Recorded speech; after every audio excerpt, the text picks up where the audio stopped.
In today's Leeds news, Struijk is in demand. Nmecha feels different about this cup run. Cresswell unsettling link. Rodon being eyed by rivals, and Gelhardt and Hull are aligned.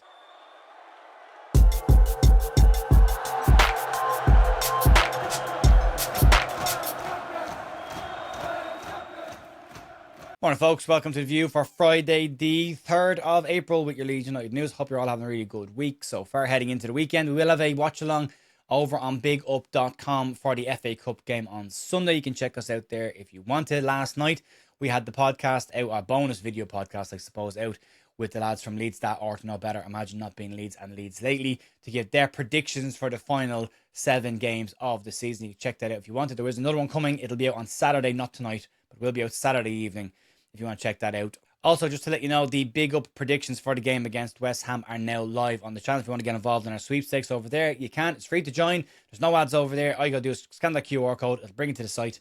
Or just go over to bigup.com, find the Leeds View, and you can sign up there as well and get involved in the predictions game. We've got a bit of stuff to get stuck into today. We'll start off with the continuing story around Pascal Struijk's future. This one's developing a few extra little strands to it, but we had the rumour earlier this week that there was interest in Pascal Struijk from a couple of clubs in the Premier League. And there's now been a little bit more detail put on this one over the last 24 hours. According to Fraser Fletcher from Sky Sports, Leeds are keen to keep hold of Pascal Struijk this summer, but Aston Villa are labelled as being a club with serious interest in the player. Newcastle and Spurs are also mentioned in Fletcher's report as being clubs that have interest in him. Spurs are said to be looking for a replacement for Christian Romero this summer, and they see Pascal Struijk as an ideal replacement there. But for Aston Villa, they're regarded as having a very strong interest in Pascal Struijk. And according to Fletcher's report, Unai Emery will plan to make a move for Struijk this summer. Now, the extra thread on this is Pascal Struijk is going into the final year of his contract next season. Emery apparently is going to tempt Leeds with a £25 million move. Leeds are rumoured, again, just rumoured, to have a £30 million asking price for Struijk. So there's a bit of a shortage there, but given that last year of the contract. Now, it does go on to say that Leeds are said to be determined to keep Pascal Struijk at the club next season. He's the vice captain of the club, and contract talks are expected once Leeds' divisional status has been locked down. Fletcher says that Leeds have already held preliminary contract talks with Struijk and his camp, and there are more talks planned further down the line. Now, if Leeds were to drop out of the Premier League and the worst case scenario was to happen, Pascal Struijk would offer Leeds full 100% PSR profit. So that might help Leeds in a situation where they may need to balance the books going into the Championship next season. But that's only if the worst case scenario happens. Personally, from a footballing perspective, I said this the other day, for me, I think Pascal Struijk is playing the best football of his career at Leeds. I think he works perfectly in that back three. I think it would be a massive mistake to let him go at this point. The best years of his career are still ahead of him. So for me, I would be locking him down to another contract and seeing how he goes over the next 3 to 5 seasons. But we'll move on. Leeds United striker Lucas Nmecha may end up leading the line this weekend against West Ham when Leeds travel down to the London Stadium for the quarter-final of the FA Cup.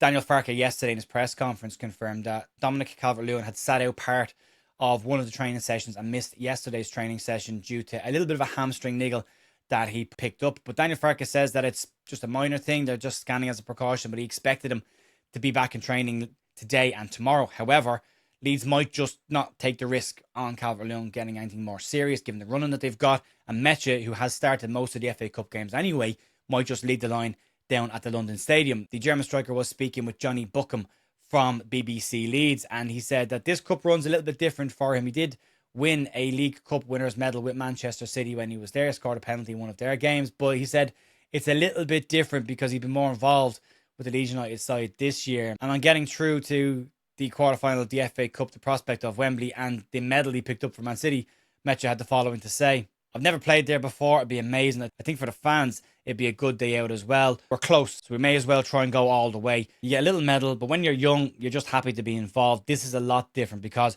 I would say I've played a bigger part in trying to get us to this stage, and hopefully I can continue to score and get assists and do my part."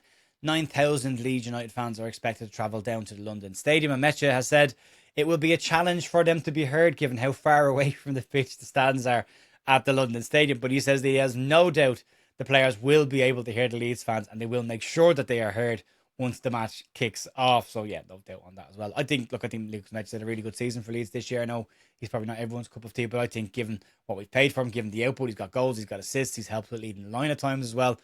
I'd love to see him playing up front with Dominic Calvert-Lewin at 2. I know lots of people think that, but yeah, it's a big weekend for Leeds. It's a great chance to try and get into a Wembley semi-final. We'll see how they get on. We'll have the watch along over on Big Up again. Right, let's talk about Charlie Cresswell. We all know that Leeds United have a small sell-on clause in Charlie Cresswell's deal if he is to move away from Toulouse this summer. Cresswell is having a really strong season yet again in the French top tier. He's got some of the best defensive stats in League over the course of this season. And we knew that there was interest in January in him from Italy, Germany, and several clubs in England as well. West Ham United tried to sign him on 2 separate occasions over the last 2 transfer windows. However, he is expected to be a man in demand again this summer. And as much as we'd all like to get the extra cash in from that sell-on clause in his contract, we might not be overly happy with the latest link and where that money might actually be coming from. West Ham United, Brighton, Crystal Palace are all said to have varying different levels of interest in Charlie Cresswell. However, according to a report today from Ben Jacobs, Manchester United are said to have real interest in him, have watched the England 21 player and have shortlisted him ahead of a potential summer move. Now, Leeds will receive 15% of whatever transfer fee Toulouse bring in from Charlie Cresswell. That's expected to be over the £25 million mark. It might end up coming in from Manchester United. Leeds sold Cresswell a couple of years ago for £3.8 million.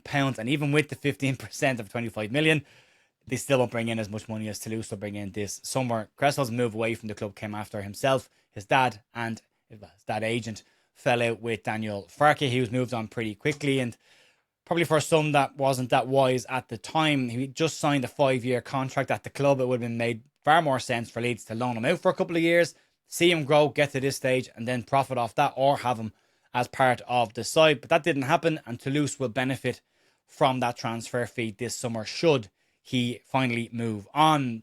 Possibly some of the reason why Leeds decided to loan Ramazani and Joseph out this season and not sell them at this point, although those two haven't exactly worked out fully the way the Charlie Cresswell one has worked out over his last 2 seasons in the French league.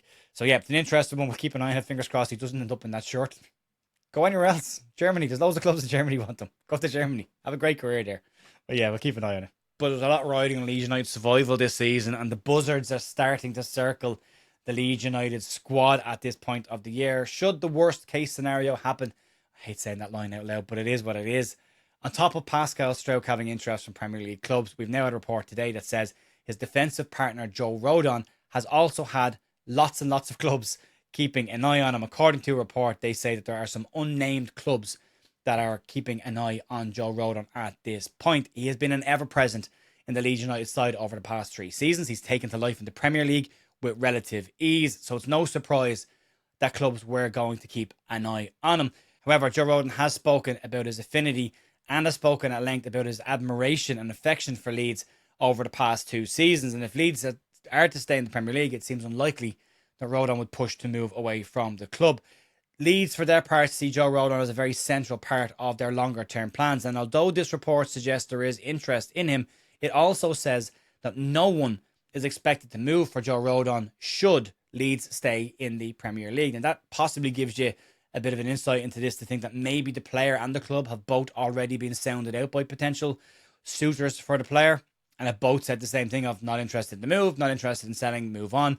So if the best case scenario happens, it looks like we could be looking forward to another season with Joe Rodon at the back line for Leeds United. He's one of my absolute favourite players in this Leeds United squad. I think he epitomises everything that Leeds United stands for, side before self. He runs through brick walls for Leeds. He gets battered in every single game, and I would love to see him have a longer term future at Leeds United. I think he could be one of the modern legends coming the end of his career if everything continues to go the way it's going, and if he stays in the Premier League with Leeds, and if all the good stuff happens.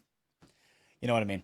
So we'll see what happens, but yeah, fingers crossed we're not in a situation where we even get close to losing players like Joe Rodon. We'll move on and talk about another exit away from the club in the summer. Not a surprise on this one. It's Joe Gelhardt, and he is expected to move away from Leeds this summer, and Hull City's transfer embargo is expected to be lifted.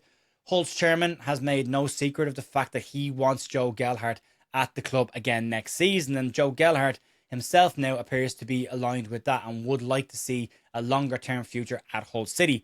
Hull have got a real shot this season of getting into the Premier League, although they've had a bit of a wobble.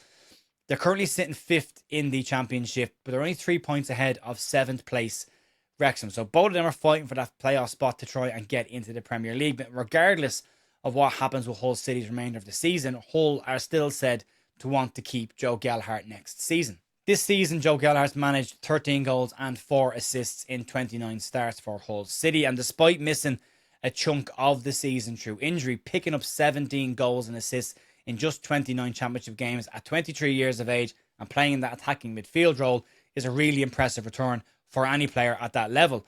And Gelhardt has now spoken to Hull Live about his potential future, his stance on the Hull City situation, and would love to continue his journey at the club moving forward. He had the following to say: "I've loved every minute of it again. Last season I loved it here. Even though times were quite difficult, I think I made the right decision coming back. It's been the best season of my career. I found my best form.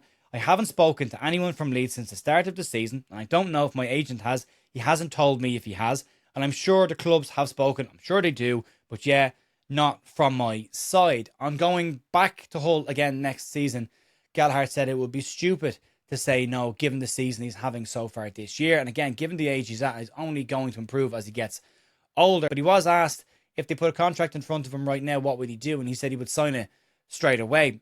At his age, as I say, given the season he's having, there's likely to be a lot more interest in Joe Gelhardt coming into the summer from other clubs that would try and push their way into the automatic spots next season in the Championship.